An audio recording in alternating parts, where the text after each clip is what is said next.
El olor a tinta de borrado en seco flotaba en el aire. Sentía el pulso acelerado en los oídos. Entré en voz baja. Así no funciona. Los jóvenes voltearon la cabeza hacia mí, sobresaltados.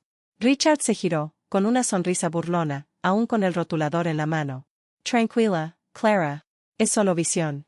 La visión no firma citaciones, dije. Su sonrisa no flaqueó. Te preocupas demasiado. Por eso nunca liderarás. Eres infraestructura. Estable, silenciosa, invisible. Puentes, no coronas. La palabra cortada, infraestructura.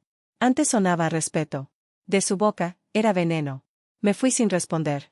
Las palabras dichas con ira no valen tanto como las escritas con tinta.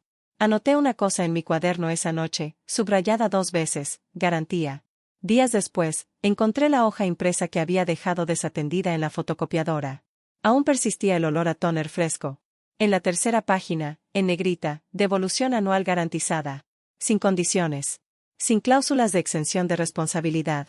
Sentí un calor sofocante en el pecho, pero mis manos se mantuvieron firmes. Guardé 2 copias en mi carpeta. El papel dura más que las etiquetas.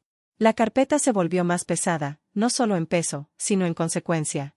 Dentro estaban las capturas de pantalla del chat del sobreanónimo. Richard presumiendo ante un empleado sobre usar el nombre de su padre para eludir las normas. La advertencia del empleado estaba escrita al final, que alguien lo detenga.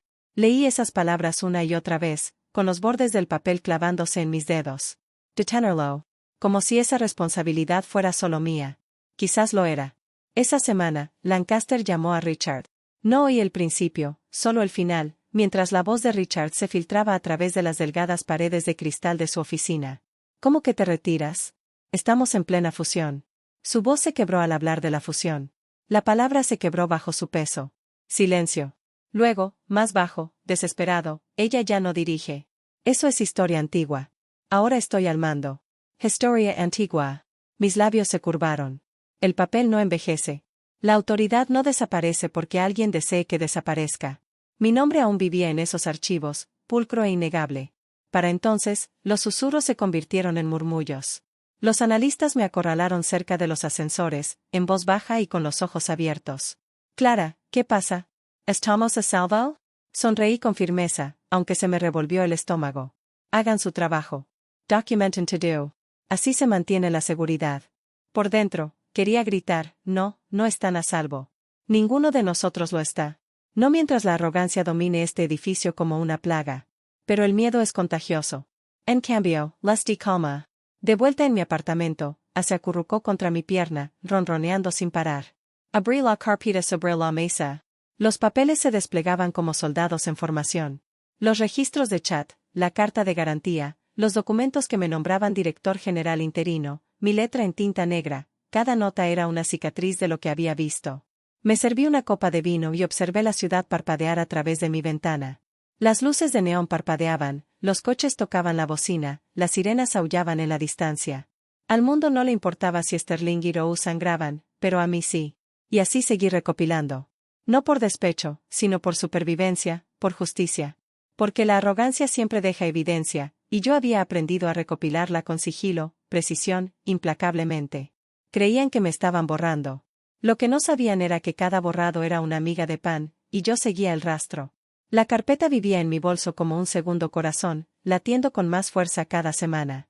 La llevaba a todas partes, en el metro, apretada contra los abrigos de desconocidos, subiendo las escaleras crujientes hacia mi apartamento, incluso a la lavandería, donde el olor a detergente y algodón húmedo me impregnaba mientras esperaba en casa.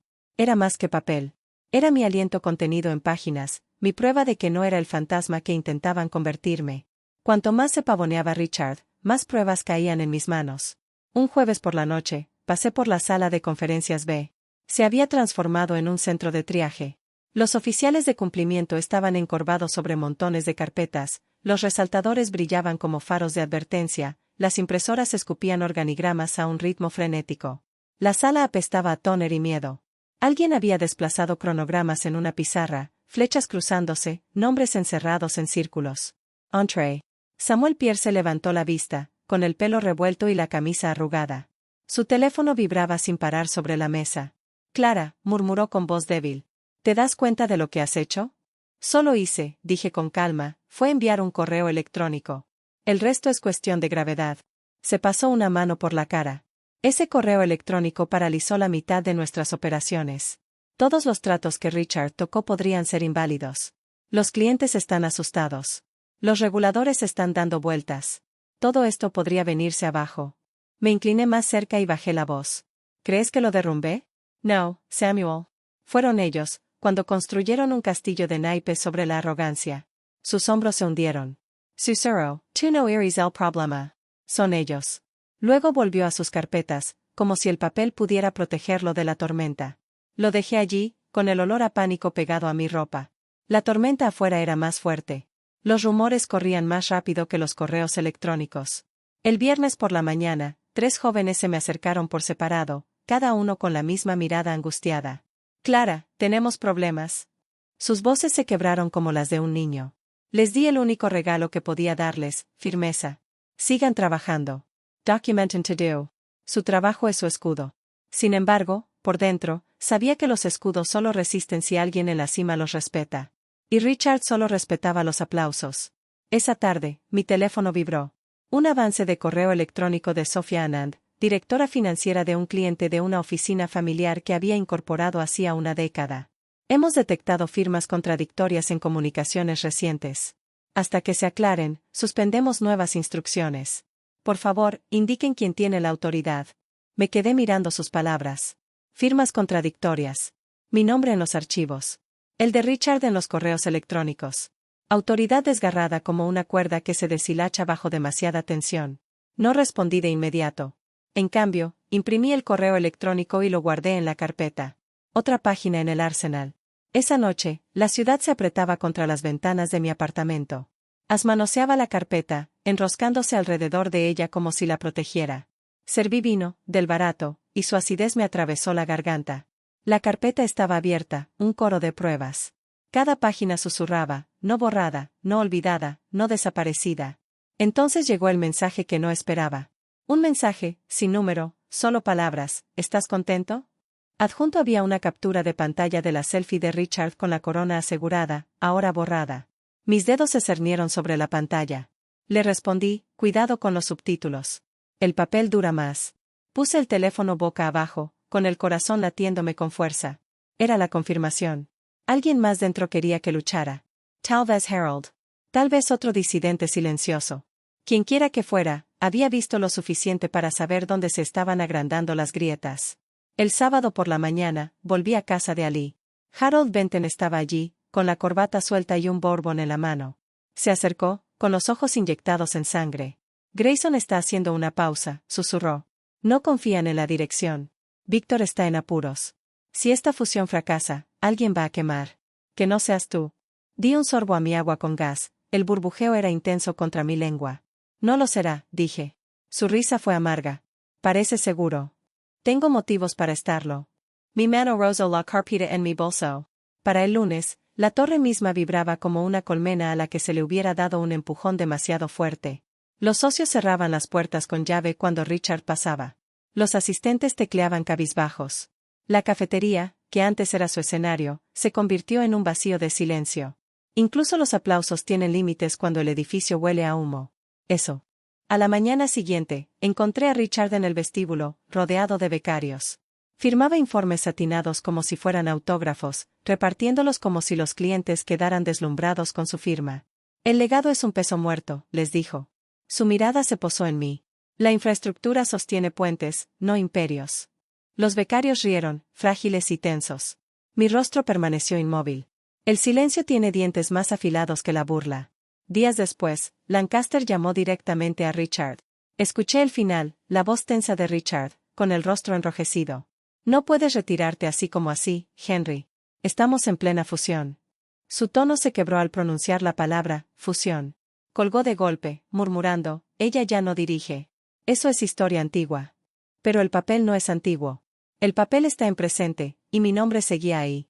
Para octubre, los pasillos parecían embrujados. Los socios cerraban sus puertas al paso de Richard. Los analistas susurraban en las escaleras. Los oficiales de cumplimiento se instalaron en la sala de conferencias B, con las carpetas apiladas como sacos de arena para protegerse de una tormenta. El aire tenía un sabor metálico, como si la tensión misma se hubiera filtrado por las rejillas de ventilación. Víctor regresó de otro retiro de golf, con el bronceado más intenso y la paciencia cada vez más débil. Me acorraló junto a los ascensores. Nos estás poniendo en peligro, espetó.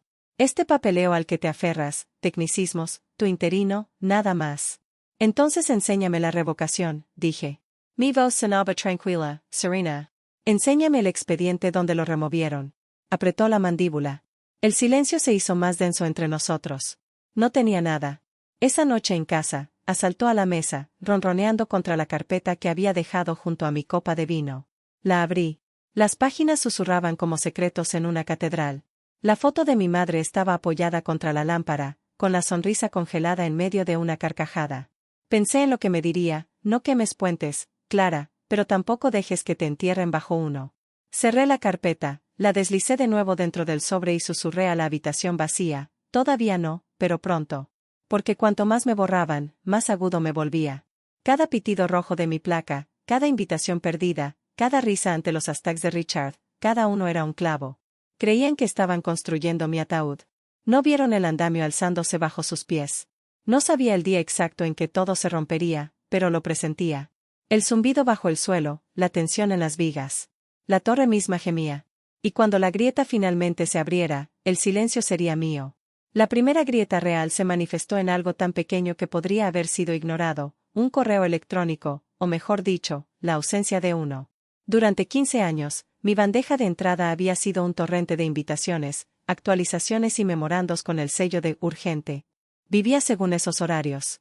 9:03 de la mañana, conferencia telefónica; 11:15 de la mañana, informe de cumplimiento; 2 de la tarde, revisión del cliente. Ese ritmo era mi corazón. Entonces, una mañana, revisé mi bandeja de entrada y sentí que me faltaba el aire. La noche anterior había tenido una reunión de revisión. No me habían invitado. Me enteré solo porque un analista junior, con las mejillas sonrojadas, susurró: lo siento. Cuando pregunté por ello, me quedé mirando mi calendario en blanco, las casillas grises y estériles de un día vacío, y me sentí como en un edificio abandonado, con las luces encendidas, pero sin voces ni pasos. Escribí mi nombre en la lista de invitados para comprobarlo. Nada. Borrado. Mis dedos se cernían sobre el teclado, queriendo escribir algo conciso. En cambio, cerré la ventana. Silencio de nuevo, siempre silencio. El silencio me siguió hasta el cubículo donde me habían metido. Sin ventanas, una pared pálida con tenues manchas de agua con forma de fantasmas. El aire olía a alfombra húmeda y tóner. Mi silla chirriaba cada vez que me movía, recordándome apenas que estaba allí. Cada chirrido sonaba como un insulto que nadie tenía que decir en voz alta. Seguía trabajando. Ese era mi pecado y mi arma. Balanceaba los informes, revisaba los archivos, anotaba las señales de alerta. Pero ahora, cada vez que los entregaba, el acuse de recibo era escueto, superficial, como quien limpia migajas de una mesa. Y entonces mi credencial empezó a flaquear. La primera vez, un lunes por la mañana, en el vestíbulo de máxima afluencia, lleno de charlas y colonia. Pasé la tarjeta y el lector parpadeó en rojo. La gente detrás de mí se removió, exhaló, con la impaciencia apretándome la espalda. Volví a pasar la tarjeta, más despacio. Verde. El torniquete hizo clic, pero la humillación se me quedó pegada como una mancha. Me imaginé a los internos susurrando: ¿viste eso? Quizás ya está de salida. Volvió a ocurrir 2 días después. Un pitido. Rojo, luego verde, reticente. Cada vez sentía que la línea entre la existencia y la eliminación se difuminaba. Una insignia, después de todo, es más que plástico. Es la prueba de que perteneces, y la mía ya me susurraba lo contrario. El ruido de Richard no hacía más que crecer. Carteles en los ascensores con su cara sonriente, hashtags que me revolvían los dientes: Next Gen, New Era. Entró pavoneándose en la cafetería, pidió aplausos, hizo que los becarios repitieran eslóganes como si estuviera construyendo una secta en lugar de una empresa. La gente aplaudió porque aplaudir era más seguro que el silencio. El sonido resonó por las rejillas de ventilación, resonando hasta mi cubículo. Me senté allí, bolígrafo en mano, fingiendo escribir, escuchando el ritmo forzado de las palmas al chocar. Pero la arrogancia deja huella. Siempre. Una noche, pasé por la sala de conferencias de las luces brillaban bajo la puerta, un corte nítido en el pasillo en penumbra. Me detuve a escuchar. La voz de Richard se oía, demasiado alta, demasiado segura. 10% garantizado, dijo. Me quedé paralizada. Garantizado. Esa palabra nunca debería estar en una promesa financiera. Abrí la puerta a una rendija. Dentro, Richard estaba de pie frente a la pizarra, rozando la superficie con el rotulador. Dos asociados junior observaban con ojos muy abiertos y ansiosos. Los clientes se comen la certeza, dijo. Les decimos lo que quieren.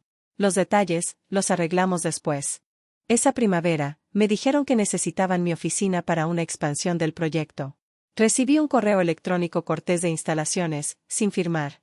Me trasladaron a un cubículo junto a una pared sin ventanas que olía ligeramente a yeso húmedo. Mi placa desapareció. La puerta de cristal con el tirador de acero cepillado pasó a otra persona. Llevé mi caja, mis cuadernos negros, una foto enmarcada de mi madre y la grapadora que funcionaba sin atascarse por el pasillo. Cada paso resonaba como si me estuviera alejando de la realidad. Temporal, dijo Samuel Pierce al pasar junto a mí cerca de los ascensores, con la corbata torcida y la mirada fija en el suelo. No hagas ruido. El papel recuerda. Tenía razón.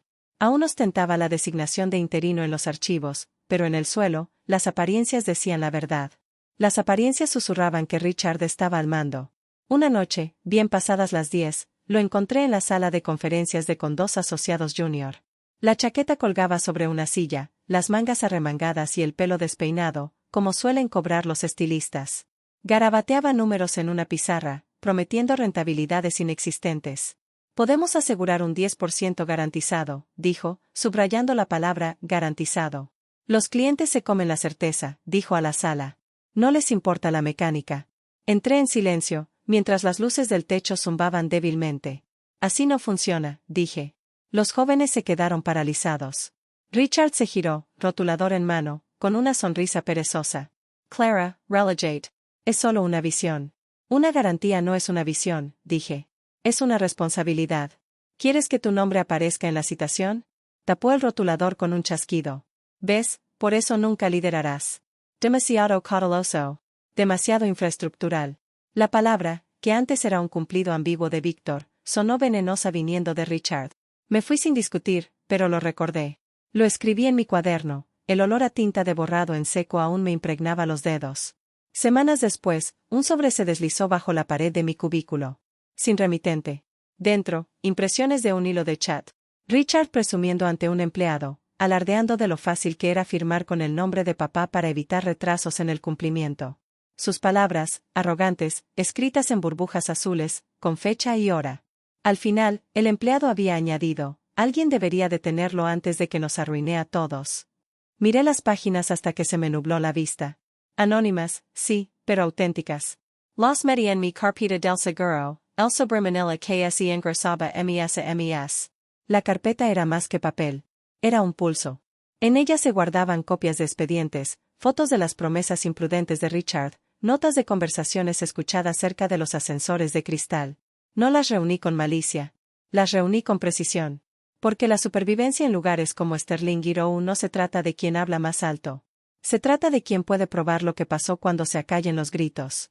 Por aquella época, Víctor regresó de un retiro de golf en Florida. Su bronceado era irregular y su temperamento más agrio de lo habitual. Me llamó a su oficina, que aún conservaba los paneles de roble y aún olía ligeramente a puros. Clara, dijo, sin mirarme a los ojos. Has tenido una buena racha. Pero Richard es el futuro. No te resistas. Los expedientes judiciales todavía me tienen como interino, dije. Se ajustó los gemelos. Los expedientes judiciales son técnicos. Lo que importa es la percepción. La percepción no se sostiene en los tribunales, respondí. Su sonrisa era tenue. Entonces quizá deberías preocuparte menos por los tribunales y más por encajar. Salí de su oficina con el eco de sus palabras arañándome. Encajar. Infraestructura. Técnico. Cada frase era un clavo en un ataúd que creían estar construyendo para mí. Pero yo no era quien estaba dentro. La ciudad a las afueras de Sterling Tower mantenía su ritmo. Los autobuses resoplaban. Las bocinas sonaban.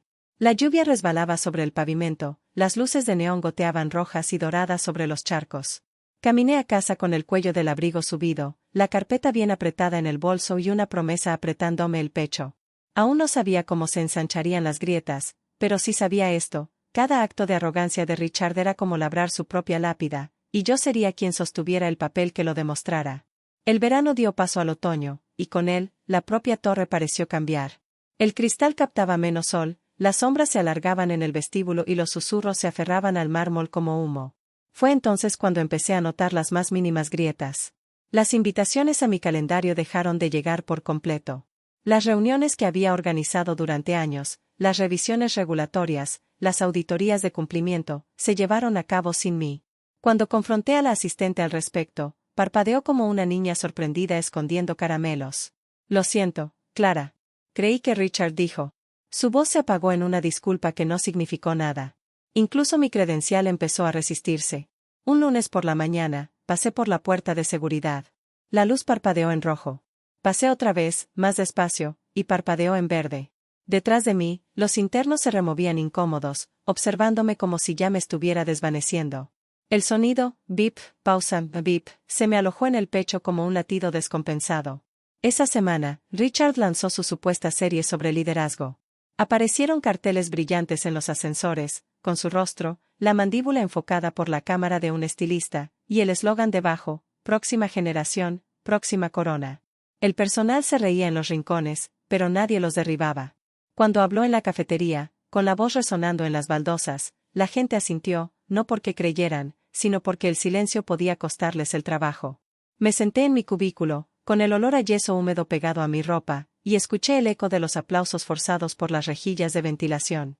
La palabra, infraestructura, resonaba en mis oídos, invisible, necesaria, desechable. Una noche, bien pasada la medianoche, pasé por la fotocopiadora. El zumbido de las máquinas era constante, rítmico. Hojeé una pila de documentos que había dejado desatendida, la propuesta de Richard para Grayson Partners. En letra gruesa y negrita, una página prometía unas declaraciones anuales que ningún regulador aprobaría jamás. Ni siquiera era una falsificación ingeniosa, solo arrogancia impresa en Calibri de 12 puntos. Guardé 2 copias en mi carpeta, con el tóner aún caliente bajo los dedos. La carpeta se engrosó. Contenía las capturas de pantalla del chat anónimo, el borrador de devolución garantizada, las notas de cumplimiento sin archivar, y lo más importante, la votación de la junta que me nombró director general interino. Todo firmado, todo sellado, todavía activo. Fue entonces cuando Harold Benton me encontró. Estábamos en Alice, un bar a 2 manzanas de Sterling Tower que apestaba a posavasos y cuero viejo. Él sostenía un bourbon, con la mirada fija como si buscara fantasmas. Clara, dijo, acercándose. Grayson y está acobardando. Aquí no confían en el gobierno. Hizo girar el vaso. Si la fusión fracasa, Víctor quemará chivos expiatorios. Tú, yo. No seas ingenua. Protégete. Ya lo soy, dije, golpeando mi bolso donde estaba la carpeta. Abrió los ojos de par en par, pero no preguntó. Hay hombres que no quieren saber la verdad. Solo quieren sentir que existe en un lugar seguro. Evelyn Drake, la asesora externa, vestía un traje gris oscuro que no se disculpaba por sí mismo y hablaba con cláusulas que caían como golpes de masa. Directora general interina, dijo, mirando a la mesa y luego a mí. La señora Whitmore mantendrá el orden. Los votos se deslizaron por la mesa como posavasos. Un voto en disidencia, no el de Víctor. Presentamos el informe ante la comisión. Recuerdo el peso del sobre, la textura del papel, como Samuel Pierce revisó 3 veces los anexos y luego grapó las esquinas con la satisfacción de un hombre que ama las reglas porque significan que nadie puede cambiar las reglas después del silbato. Lo enviamos. Seguimos adelante. Nadie presentó una revocación. En primavera, cuando los cerezos de la manzana detrás de la torre Sterling iluminaban las aceras con un rosa fantasmal, Víctor me llamó a su oficina. Estaba de espaldas a la ventana, una silueta contra una ciudad en movimiento. Es temporal, dijo, como si explicara el tiempo. Transferiremos la autoridad en la práctica. En la práctica, repetí. En el papel. Se ajustó el gemelo, pesado y dorado. El papel sigue a la práctica. Era una filosofía disfrazada de política, y estaba equivocada. El papel manda, el papel ata. Pero no discutí. No se le puede predicar a un hombre que cree que las reglas son el abrigo y no la piel. Richard llegó a finales de ese mes. Más que entrar en las habitaciones, aterrizó en ellas.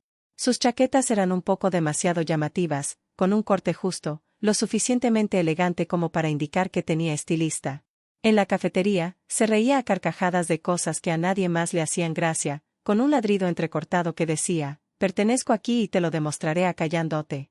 Necesitaba otras palabras para todo lo viejo, un sprint en lugar de un impulso urgente de 2 semanas, una plataforma de visión donde bastaría un memorándum, una activación donde antes se trabajaba. Estrechaba la mano de los hombres que importaban e ignoraba a las mujeres que mantenían el engranaje en marcha. Lo vi sentarse en la reseña de un cliente, prometer un rendimiento digno de un anuncio de revista y sonreír como si la sala fuera un público. Después, en el pasillo que olía ligeramente a tóner de fotocopiadora y a pescado cocinado en el microondas, dije, esas cifras son aspiracionales. Sonrió con los dientes. Eso es liderazgo. Eso es responsabilidad, dije. Hizo un gesto con la mano, como si despidiera, y añadió, te preocupas demasiado.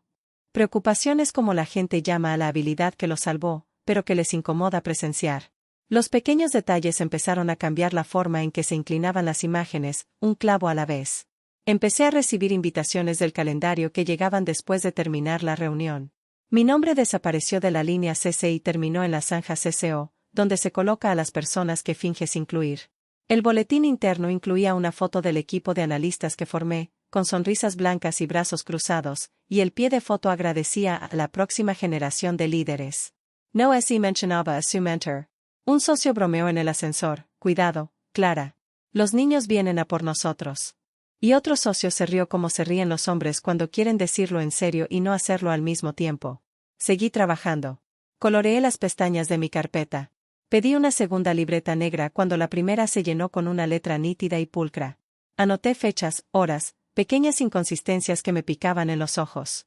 Una política que se saltaba por aquí, una firma que faltaba por allá, una revisión de cumplimiento que se despedía con una sonrisa y un apretón de manos. Imprimí 2 copias de las actas de la votación de 7 meses antes y sellé una en un sobremanila en casa, debajo de un suéter doblado. Por la noche, abría la puerta de mi apartamento y mi gato se enroscaba en mis piernas, cálido y preciso, una criatura cuyas necesidades eran honestas. Me serví una copa de Sauvignon Blanc que podía permitirme y me quedé junto a la ventana, escuchando los autobuses de Madison. La ciudad zumbaba, indiferente. Esa es la misericordia de las ciudades, no les importa lo que el hijo de tu jefe piense de ti. Si hay un truco para sobrevivir lo suficiente como para ser importante, es este, aprender la arquitectura del poder y donde se resquebraja cuando olvida las leyes que lo hicieron posible.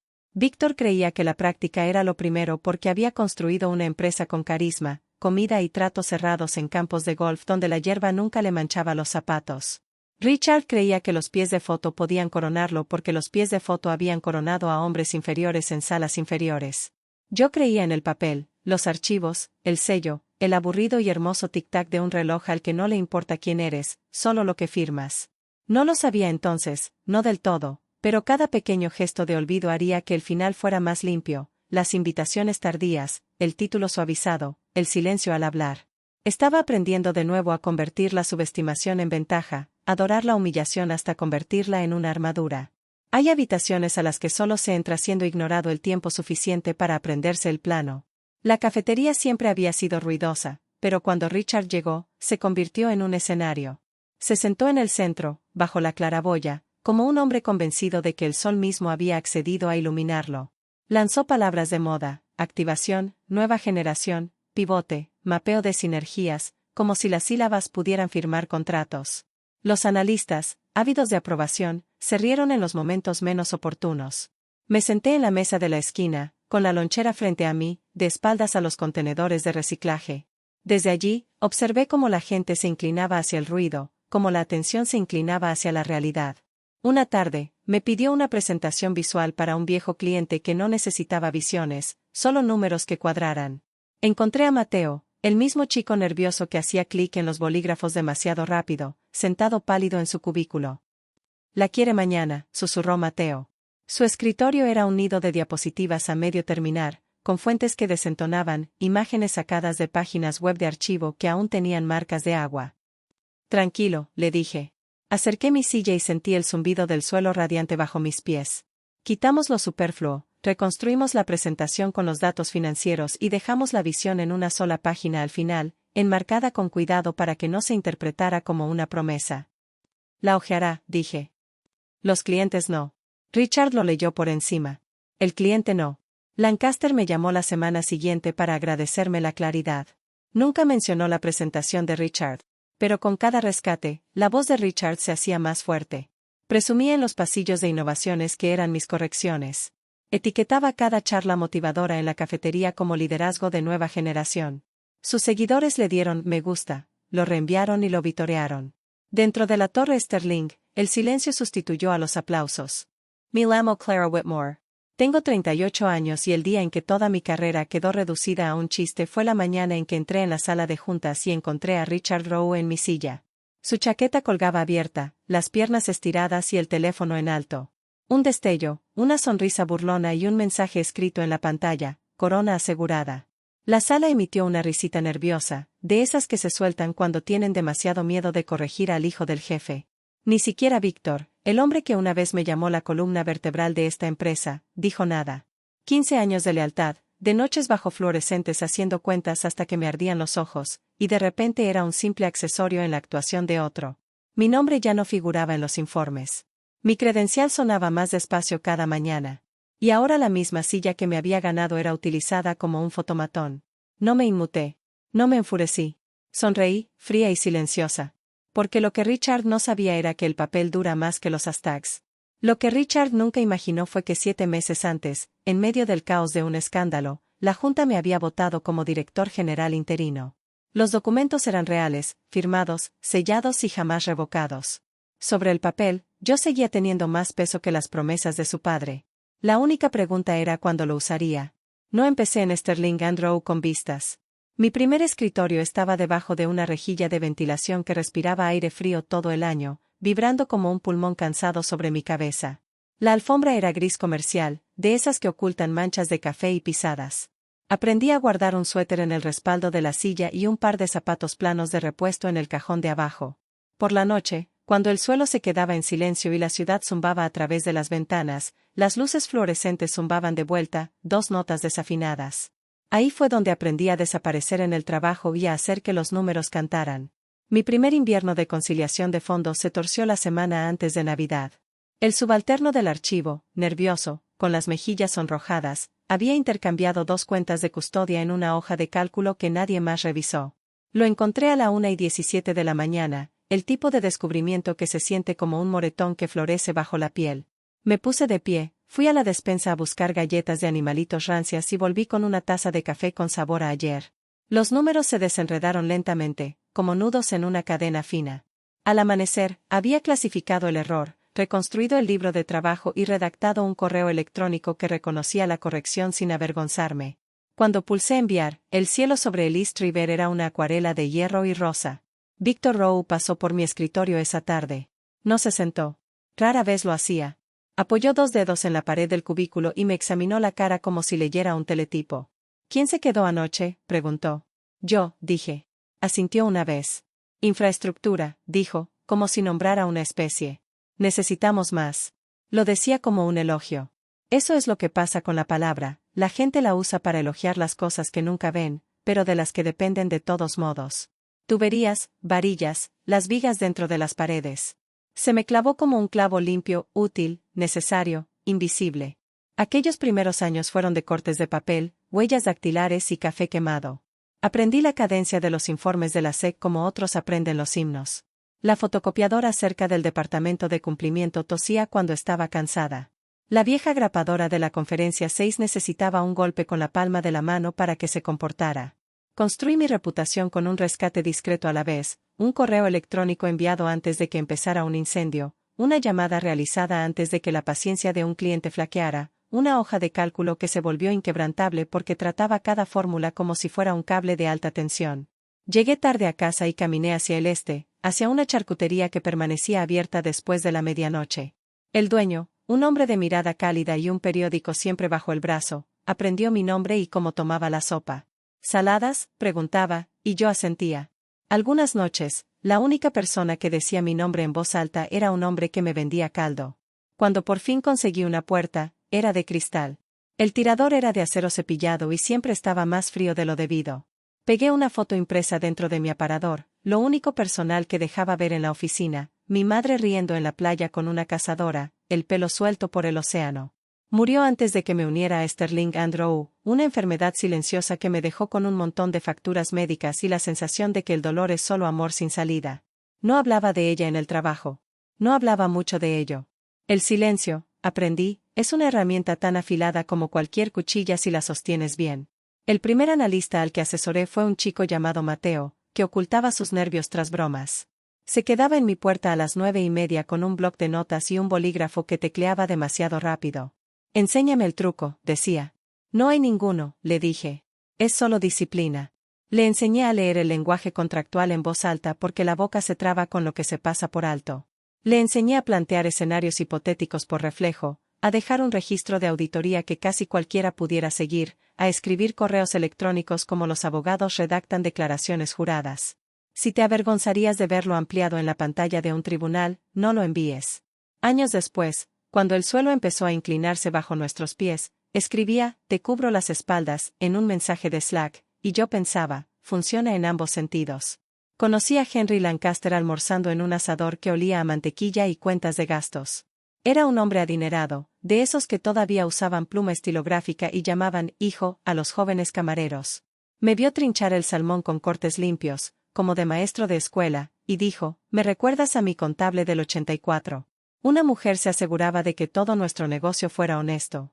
Le pregunté por sus nietos. Le pregunté por el viejo reloj de cuero que llevaba, con la correa agrietada. La gente te inspira confianza cuando les demuestras que prestas atención a lo correcto. Estuvo con nosotros una década. La primera vez que vi el logo de Grayson Partners, estaba en la esquina de una presentación como una amenaza en relieve. Los rumores de fusión hacían que la oficina respirara con dificultad. En la cafetería, un coro de sillas de aluminio chirriaba contra las baldosas y las palabras de moda flotaban sobre las ensaladas como mosquitos: sinergia, escala, pivote digital. Comí en la mesa de la esquina, cerca del contenedor de reciclaje, y tomé notas en un cuaderno negro con páginas cuadriculadas. Dibujé 2 columnas, pros y riesgos, y dejé la columna de riesgos más larga a propósito. La precaución no es miedo, es respeto. Entonces llegó el escándalo. 7 meses antes del día en que Richard tomó mi puesto, una línea de productos que nadie amaba, pero que todos toleraban, se desplomó en el peor momento posible. Las ventanas de la sala de conferencias estaban espejadas esa semana, la ciudad era un borrón de luz. Los socios entraron en fila con la expresión demacrada de hombres que duermen en sofás en sus propias casas.